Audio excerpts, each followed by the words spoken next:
get drawn back to the Kariba Gorge hydroelectric scheme as if by a magnet. It could only have been tackled in the post-war period, and this is another war the bulldozer is winning. Only modern equipment would make any impression on the hard rock. Things are beginning to take shape. There's a temporary bridge across the Zambezi, and the cofferdams are temporary too. Temporary also are the camps of prefab, which house the workers, the best that can be done for the time being. We got a fair idea of how priceless comfort is around here when a new refrigerator was delivered.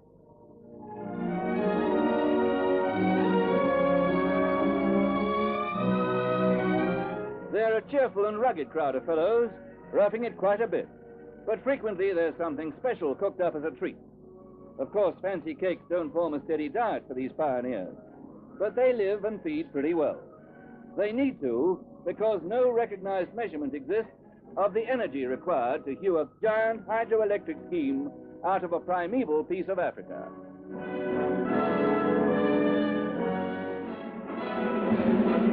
In the gathering dusk, ex-servicemen assemble for the opening of Salisbury's Field of Remembrance. It's a solemn civic occasion, and the mayor's chaplain, the Reverend M. Convisor, conducted the remembrance service. The assembly was addressed by the Southern Rhodesian Prime Minister, Mr. R.S. Garfield Todd, who later laid a wreath of evergreens. The mayor, Mr. Pecanic, led the citizens of Salisbury in planting crosses of remembrance.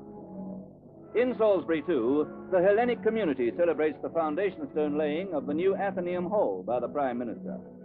The president of the Salisbury Hellenic community, Mr. Parfitis, said the new hall would serve all the citizens of Salisbury in search of cultural pursuits and enjoyment. Praising the Greeks for their service to the community, the Prime Minister then laid the foundation stone. The estimated cost of the Athenaeum Hall is £75,000, a fine contribution to goodwill and to the country of their adoption by Salisbury's citizens of Greek origin. Leaving Salisbury, Spotlight paid a visit to Frogmore Farm, one of the most progressive in the Federation.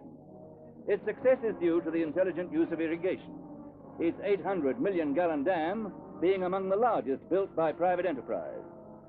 This plentiful water supply acts as a buffer against drought over a large proportion of Frogmore's 12,000 acres, allowing crops to be planted punctually and brought to maturity earlier.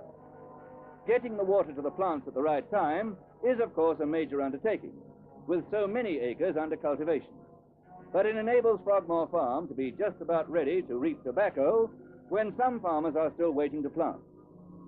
As the ridging plow moves through the land, turning up the first potatoes, the indications are that the yield will be well in excess of the average. Potatoes, however, are only one of the farm's several crops. For though cultivation is intensive, the conservation of the soil alone dictates the rotation of crops. Barley is produced extensively, and modern combines reap and bale it when it is ripe.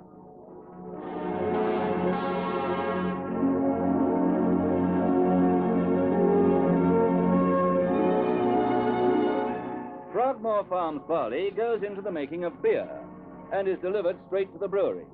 So whether you thirst for information or just thirst, it's a good show anyway.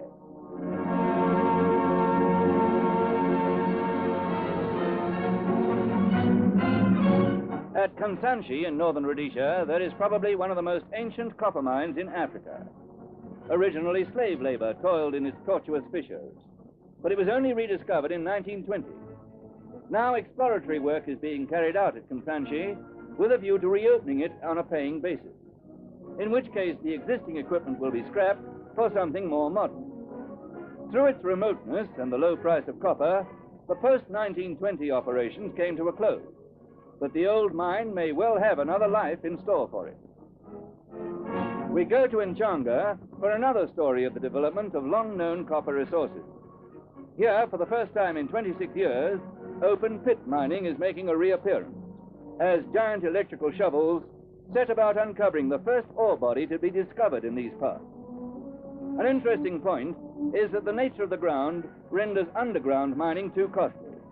At present, only the overburden is being removed and dumped, but when the ore is reached at a depth of 70 or 80 feet, It will raise Nchanga's production from 275,000 to 360,000 tons a month. The workings will be constructed in steps or banks of 30 feet. There are millions of tons of earth to be moved, but when it comes, the payoff should be tremendous.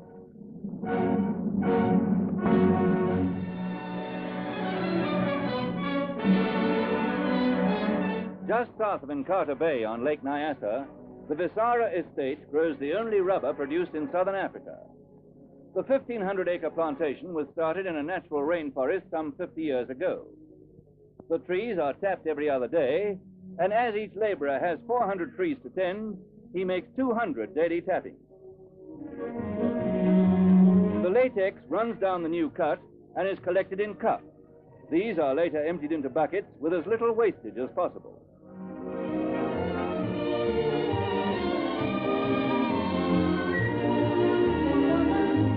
Every day, the raw latex is brought out of the plantation and taken to the factory for processing. It's still in a gooey sort of liquid form and goes through a cleaning process.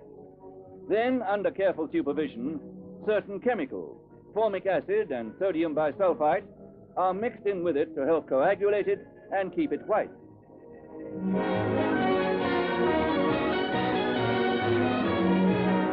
It is then poured into molds of convenient size to set. After it has coagulated, it is rolled 6 times through the creping machine, emerging in the form one knows so well from crepe rubber soles.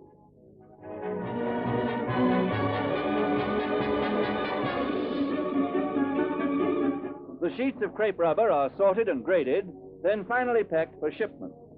Every year, about 50 tons of crepe rubber are produced by the Visara estate, and the whole output heads down Lake Nyassa on its way to the Bata shoe factory at Gwello in southern Rhodesia.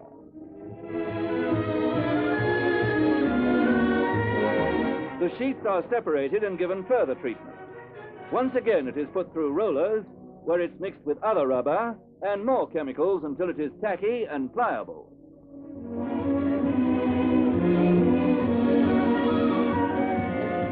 Finally stretched, the required design is put on by profile rollers, and the crepe rubber is ready to be cut into soles for shoes. These, then, are the only crepe soles produced entirely in southern Africa. And the fact that it's all done within the boundaries of the Federation gives a further illustration of healthy industrial expansion using internal supplies of raw materials.